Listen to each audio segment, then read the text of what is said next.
Ampere circuital law क्या होता है, ठीक है। ये काफ़ी इंपॉर्टेंट है, जो कि आपके एग्जाम में आते हैं, ठीक है। डायरेक्ट इसका डेफिनेशन पूछा जा सकता है, एप्लीकेशन पूछा जा सकता है, और साथ ही साथ इसके ऊपर फॉर्मूले भी आपसे पूछे जा सकते हैं, और इसके एप्लीकेशन बेस्ड क्वेश्चंस भी आते हैं, ठीक है। देखते हैं ये लॉ कहता क्या है।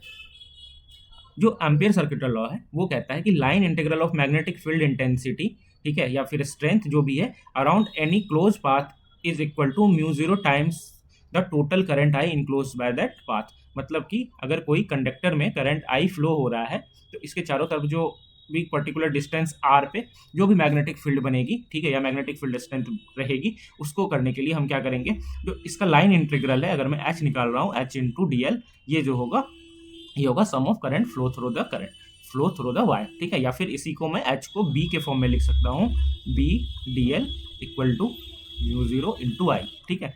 ये जो है एनालॉगस है गॉस लॉ के, ठीक है, जो इलेक्ट्रोस्टैटिक्स में हम पढ़ते हैं, ठीक है। इस पे क्वेश्चंस आ सकते हैं। Ampere circuital law is conversion of, या फिर एनालॉगस टू इलेक्ट्रोस्टैटिक्स में गॉस लॉ के है, ठीक है। इसका एप्लीकेशन कहाँ पे होता है, लॉन्ग स्ट्रेट कंडक्टर का मैग्नेटिक फील्ड निकालने के लिए, या सोलिनॉइड में या फिर टोरॉइड का हम यहाँ से निकाल सकते हैं, ठीक है। और इलेक्ट्रोमैग्नेटिक फील्ड के कैलकुलेशन में यूज होता है, और मैक्सवेल इक्वेशन के भी जो डेरिवेशन है वहाँ पे भी यूज होता है।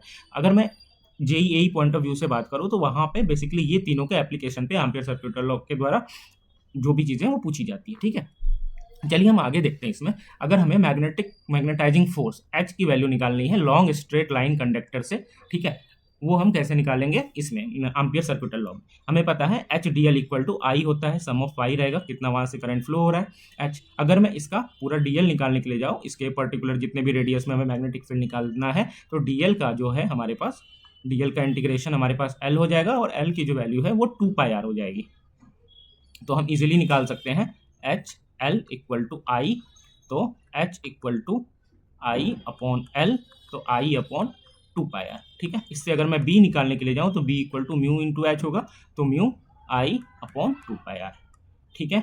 नेक्स्ट हमारे पास आता है मैग्नेटाइजिंग फोर्स हम सोलिनॉइड में कैसे निकालेंगे, एम्पियर सर्किटल लॉ के फॉर्म में। सोलिनॉइड में अगर हम देखेंगे तो यहाँ पे जो टोटल लेंथ हो जाएगा यहाँ से यहाँ तक हो जाएगा, ठीक है। तो लेंथ की जो डीएल की जो वैल्यू होगी वो हमारे पास एल ही होगी, ठीक है। तो H into L equal to यहाँ पे total number of turns N हो सकते हैं इस वाले पर्टिकुलर सोलिनॉइड में, और इससे करंट आई फ्लो हो रही है, तो total current N into I हो जाएगा, तो H equal to N I upon L ampere per metre हो जाएगा। और बी अगर निकालने के लिए जाए तो म्यू इंटू एच कर देंगे, mu N I upon L हो जाएगा, ठीक है। अब एक जो है नेक्स्ट इसमें देखते हैं, एक हो सकता है इसमें टोरॉइड का होगा। अगर हमारे पास टोरॉइड होगा तो टोरॉइड में क्या होगा कॉन्सेप्ट, वो एक सर्कुलर रहेगा, ठीक है। सर्कुलर रहेगा तो सर्कुलर जो शेप में रहता है टोरॉइड, तो उसके चलते L equal to 2 pi R हो जाएगा। तो जो एच की वैल्यू हो जाएगी टोरॉइड में, ठीक है, वो हो जाएगी N I upon 2 pi R, ठीक है। काफ़ी इजी कॉन्सेप्ट है यहाँ पे। अब नेक्स्ट देखते हैं कि एम्पियर सर्किटल लॉ के ना कुछ एडवांटेज और डिसएडवांटेजेस है, जो कि हम कवर कर लेंगे बायो-सेवर्ट लॉ के एप्लीकेशन में। एम्पियर सर्किटल लॉ क्या है कि सिंपल है, सिर्फ सिमेट्रिकल करंट डिस्ट्रीब्यूशन को दिखाता है, ठीक है। इजीली कैलकुलेशन है इसका, ठीक है। और मैग्नेटिक फील्ड देखा कि आपने ज़्यादा कुछ कैलकुलेशन नहीं करना पड़ा, सिर्फ डी एल इंटू एल ले लिया, डी एल का इसका इंटीग्रेशन ले लिया, एल हो गया तो 2 पाई आर हो गया, इजीली हमने यहाँ पे कैलकुलेशन कर लिया। और ये जो है फाउंडेशन ऑफ इलेक्ट्रोमैग्नेटिज्म और मैक्सवेल इक्वेशन के लिए एक बेस का काम करता है, ठीक है। डिसएडवांटेज इसका ये है कि सिर्फ ये सिमेट्रिकल एक्सिस पे करता है, चाहे वो टोरॉइड हो, सोलिनॉइड हो, ठीक है, सिर्फ इसी का ये कैलकुलेशन करके दे सकता है, ठीक है। बाकी चीज़ का कैलकुलेशन करने में ना यहाँ पे इजीली नहीं होता है, काफ़ी ज़्यादा डिफिकल्ट हो जाता है, ठीक है। टाइम वेयरिंग फील्ड के साथ ये जो है वर्क नहीं कर सकता है, ठीक है।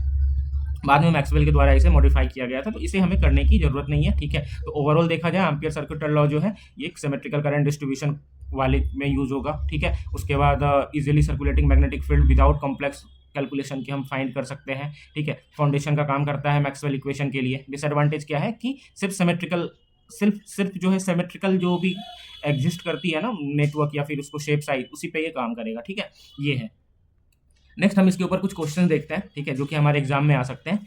N air core solenoid has length 15 centimetre and inside diameter is 1.5 centimetre. If coil has 900 turns determine total flux within the solenoid when coil current is 100 milliampere. तो यहाँ पे हमें क्या निकालना है, फ्लक्स निकालना है, फाई की वैल्यू निकालना है। फाई की वैल्यू कैसे निकालेंगे, जब हम बी या फिर एच की वैल्यू निकालेंगे। हमें पता है सोलिनॉइड में बी की वैल्यू क्या होती है, बी की वैल्यू होती है mu zero N I upon L होती है, यहाँ पे मैंने म्यू जीरो की वैल्यू पुट किया, एन हमारे पास 900 है, एल 0.15 मीटर हो जाता है, करंट जो है 0.1 एम्पियर, मतलब कि 100 milliampere equal to 100 into 10⁻³ तो ये हो जाएगा 0.1 एम्पियर। इसे जब हम सॉल्व करते हैं तो हमारे पास बी की वैल्यू आती है 7.54 इंटू 10⁻⁴ टेस्ला। अब हमें पता है फाई इक्वल टू होता है बी इंटू ए। एरिया क्या यहाँ पे हमारे पास दिया हुआ है, नहीं दिया हुआ है, यहाँ पे हमारे पास डायमीटर दिया हुआ है, डायमीटर दिया हुआ है तो एरिया हमारा हो जाएगा πd² 4। ठीक है, ये वाली चीज़ों को यूज करके हम यहाँ पे निकाल सकते हैं। सिमिलर ऐसे क्वेश्चन तो आपके एग्जाम पॉइंट ऑफ व्यू में के लिए इतना इंपॉर्टेंट नहीं है, बट हाँ ये क्वेश्चंस को आप करके समझ सकते हो बेसिक क्या फंडामेंटल है सॉल्व करने का।